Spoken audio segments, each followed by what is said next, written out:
पहले तो लोजपा में मेदिनीनगर निगम की अध्यक्ष बनने की बहुत बहुत बधाई है।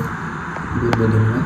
और आप पहले कांग्रेस में थे, जो कि अब देखने को मिलता है कि कांग्रेस और बीजेपी की एकदम टक्कर और अलग अलग मेंटलिटीज़ होती हैं, उनका विचारधारा और इनकी विचारधारा में। अब कांग्रेस से अब बीजेपी की ओर मुड़ गए, ये इसका कोई?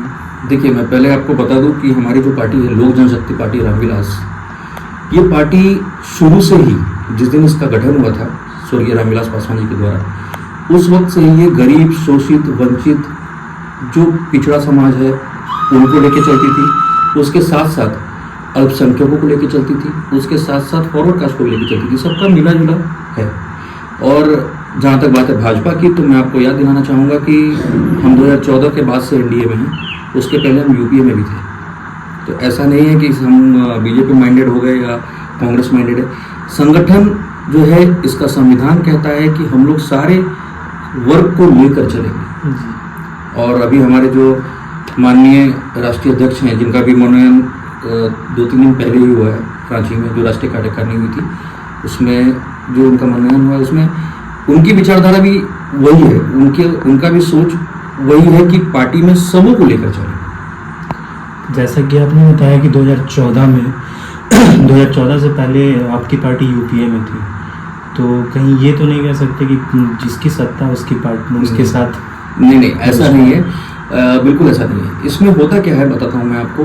देखिए, आपको कहीं ना कहीं अगर समाज में काम करना है तो आपके हाथ में पावर होना बहुत इम्पोर्टेंट है। अगर आपके पास पावर है तब आप समाज के लोगों के लिए काम करेंगे। आज अगर आप राजनीति से हट जाएं, आप रिटायर हो जाएं, तो आप क्या काम करेंगे? तो कहीं ना कहीं ये फैक्टर होता है। मगर ये सिर्फ ये फैक्टर हम नहीं पकड़ सकते हैं कि सिर्फ हमेशा जिसकी सत्ता हम उसके साथ हैं। नहीं, अगर ऐसा होता तो फिर हम बोलते कि हम झामुमो के साथ भी आ सकते हैं। अगर ऐसा होता तो हम कांग्रेस के साथ वापस आ सकते थे, हम राज्य में भी आ सकते थे। मगर नहीं, जो एनडीए के साथ हैं तो हम एनडीए के साथ ही हैं।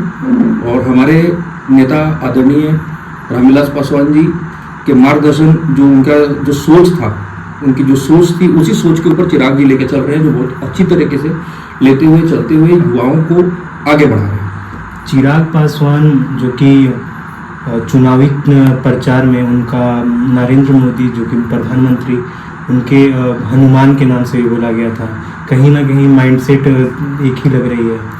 और अब बीजेपी के साथ और उससे पहले कांग्रेस के साथ।